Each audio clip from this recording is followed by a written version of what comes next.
যশোরের ঝিকরগাছা উপজেলার বাঁকড়া ইউনিয়নের বাঁকড়া বাজার এলাকার আলিপুর খাঁপাড়ায় মোটরসাইকেল দুর্ঘটনায় দুই বন্ধু আহত হয়েছেন।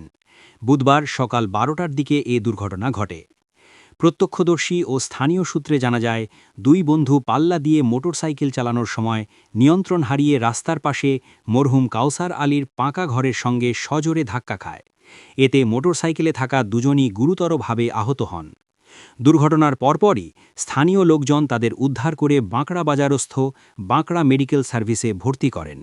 আহতরা হলেন বাঁকড়া ইউনিয়নের আলিপুর গ্রামের মরহুম জাবের সর্দারের ছেলে রুবেল হোসেন ৩২ বছর এবং জিনাত আলী সর্দারের ছেলে নাজমুল হোসেন ৩৭ বছর। চিকিৎসকদের মতে রুবেল হোসেন দুর্ঘটনায় মারাত্মকভাবে আহত হয়েছেন। তিনি মাথা ও মুখমণ্ডলে গুরুতর আঘাত পান এবং তার ঠোঁটে একাধিক সেলাই দিতে হয়েছে। এছাড়া তার শরীর থেকে প্রচুর রক্তক্ষরণ হয়। রুবেল পেশায় একজন লেড মিস্ত্রি। তার অবস্থা আশঙ্কাজনক হওয়ায় পরিবারের সদস্যরা হাসপাতালে কান্নায় ভেঙে পড়েন। বাঁকড়া মেডিকেল সার্ভিসের আবাসিক মেডিকেল অফিসার ডাক্তার মিল্টন হোসেনের তত্ত্বাবধানে গুরুতর আহত রুবেলের চিকিৎসা চলছে এবং তিনি বর্তমানে সেখানে চিকিৎসাধীন রয়েছেন। অপর মোটরসাইকেল আরোহী নাজমুল হোসেন হাত ও পায়ে সহ শরীরের বিভিন্ন স্থানে আঘাতপ্রাপ্ত হন। প্রাথমিক চিকিৎসা শেষে তিনি বাড়ি ফিরে গেছেন।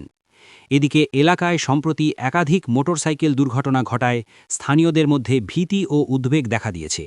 সচেতন মহল দ্রুত সড়ক নিরাপত্তা নিশ্চিত ও বেপরোয়া মোটরসাইকেল চালানো নিয়ন্ত্রণে কার্যকর ব্যবস্থা গ্রহণের দাবি জানিয়েছেন। আমি তো যাই ওই জায়গায় দেখি যে ও অ্যাক্সিডেন্ট বিভিন্ন জায়গা থেকে মহিলারা দৌড়ে যাচ্ছে। আমি যাই দেখি যে ওই জায়গায় ও পলি আছে, ওখান থেকে ও তুললাম, তুলে তারপরে ডাক্তারের কাছে নিয়ে আসলাম। পিছন থেকে আইসি ও এক মোটরসাইকেলে বাধা দিয়েছে, বাধা দিয়ে কন্ট্রোল করতে পারিনি, ও যাই ওভাবে দেলে ছিটকে যাই ধাক্কা খাইছে। ধাক্কা খাওয়ার পরে দেখলাম যে ওর কাটাকুটো অবস্থা, তারপরে ধরে নিয়ে ডাক্তারের কাছে নিয়ে গেলাম। দুইজন পাল্লার মতন আসলো, এসে ওই জায়গাতে তো মেরে দিচ্ছে গাড়ি দেওয়ালের সাথে। ডাক্তার তাই ভেঙে গেছে, সব ইয়ে আছে, মেডিকেল নিয়ে গেছে। উবেলের